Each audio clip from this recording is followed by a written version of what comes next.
Good day, viewer. You are welcome to chemistry class. In continuation of our last meeting, where we talked about the state of matter and the changes of states, we are moving to the next topic in line with that, which is the kinetic theory of matter. The theory simply states that all matter is made up of very tiny particles which are in constant motion and possess kinetic energy. The kinetic theory of matter states that all matter is made up of very tiny particles which are in constant motion and possess kinetic energy. Kinetic energy, as we have known, is the energy due to motion.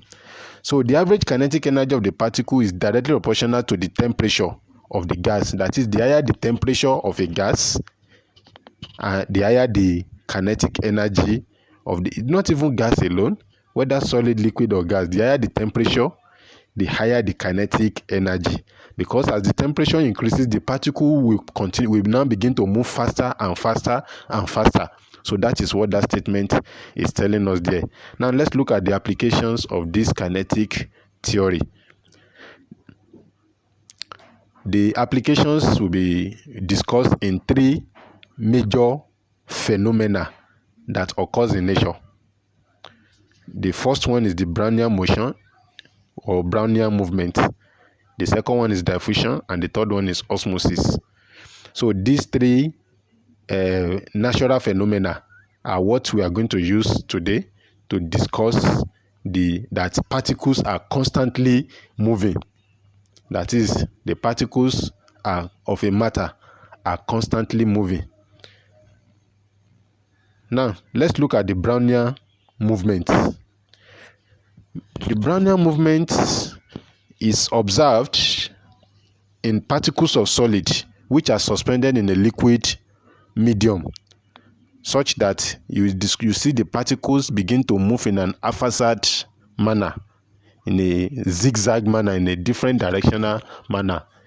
For example, if you have fine particles of powder, whether the powder that people used to rub on the face, if you drop some particles of some portion of powder inside water, anyone that sinks, that enters into the water, you can view it through a glass, you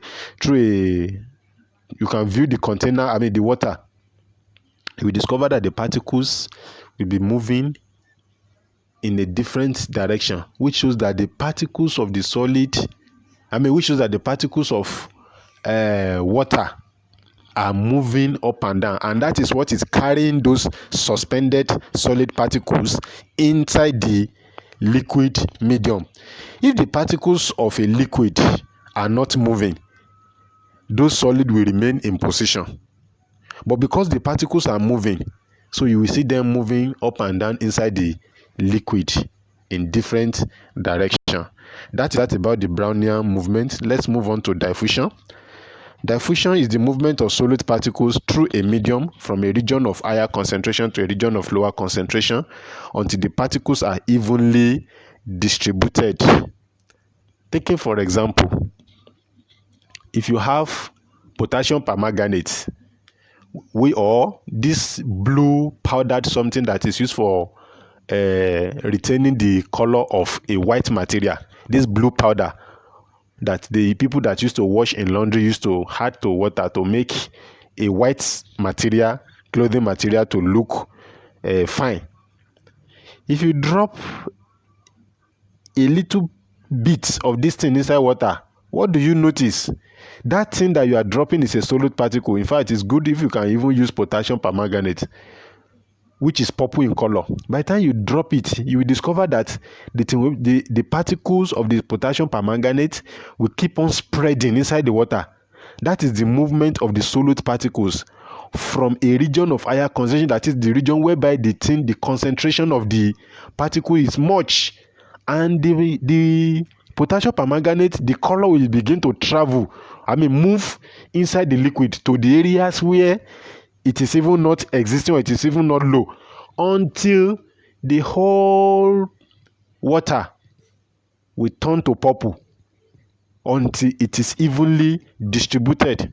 So the fact that the potassium permanganate solute particles is moving is a proof that kinetic theory is in operation. That is, the particles of the solid are in constant motion, is moving. If the kinetic theory will not be obeyed, if you drop the potassium permanganate there, it will just remain there or just sink or go down to the bottom of the water without it spreading. But it will keep on spreading. That is the movement from its region of higher concentration to the region of lower concentration until it is evenly distributed. So that is what is called diffusion. And it is very fast in a gaseous medium and slowest in solid medium. For example, if somebody fat, I'm talking of pollute, which some people used to call mess, the movement of the odor of the mess or of the fat travels from one end of the classroom to the other end of the classroom, so that somebody at the other end will perceive the same fat that somebody released from this particular end. That is also an example of diffusion. So the movement of particles from its region of higher concentration where the person released the thing from his bum to the area where the thing is even very low. So, and it is very fast in gases, slow in solid due to kinetic energy and density. So if the density of the solute substance, if the density is very high, the rate of diffusion will be low because the particles will not be able to travel very fast because of high density, high weight. So you have to take note of that. And the higher the kinetic energy, then the higher the rate at which the solute particles travel through a particular medium. Now let's go to the osmosis. Osmosis looks like diffusion, but in the case of the major difference between osmosis and diffusion is that in diffusion, it is the solute particles that is moving, but in osmosis, it is the water particle that is moving in such a way that if you put sugar solution, make a sugar solution, pour it inside an unripe pawpaw. The reason why you are using an unripe pawpaw is because a ripe pawpaw already contains sugar. So there's no need of using that type of unripe pawpaw for the experiment. And unripe pawpaw, make a hole. In fact, the thing is already hollow. Prepare the hole, the hole inside the unripe pawpaw very well. Pour a sugar solution into it. It will be discovered that place the whole thing inside a beaker of water or a container of water. It will be discovered that after some times, the level of sugar solution inside the pawpaw will have risen, will have increased. Why? Because water particles will move from its region of higher concentration.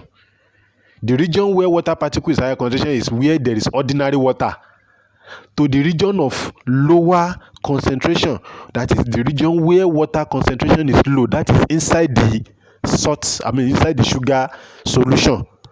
So because the sugar solution will be concentrated, we have water there is low, so the water will find its way through the pawpaw, through the unripe pawpaw. That unripe pawpaw is what is called the semi-permeable membrane. The definition is on the screen. You can be reading it up.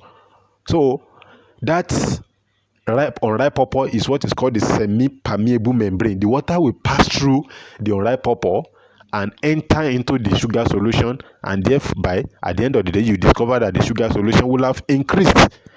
So that is an example of osmosis. And that is why another example of it is when you place a dry beans seed inside water. What happens after some time?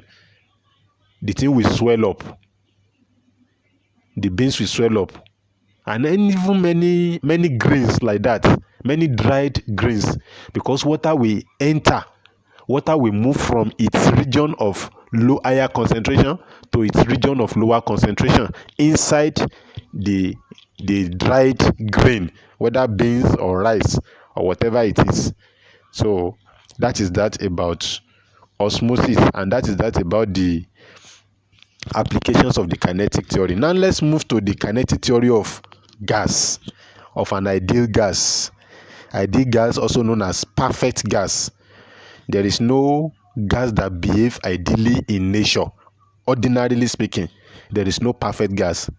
But this characteristic that we want to look at here is used to describe an ideal gas, and is a gas that an ideal gas operates at high temperature and low pressure. So please take note of that. Ideal gas operates at high temperature and low pressure. It is difficult to find such a gas because there are deviations to some of the characteristics of a perfect gas. But this characteristic that I want to give below is used in the study of how a gas used to behave. So certain assumptions have been made. These assumptions are what we want to discuss now.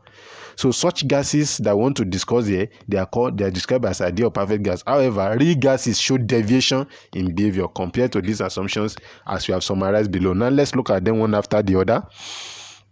Number one, the gas molecules move randomly in straight line, colliding with one another and with the wall of the container. This collision forms the gas pressure. That's what leads to the pressure of the gas. The pressure that the gas exerts on the wall of the container, because as the gas hit each other, they generate pressure. As they hit the wall of the container, they generate pressure as well. The collision of the gas molecules are perfectly elastic. That is, according to for an ideal gas, the collision of the gas molecules are elastic.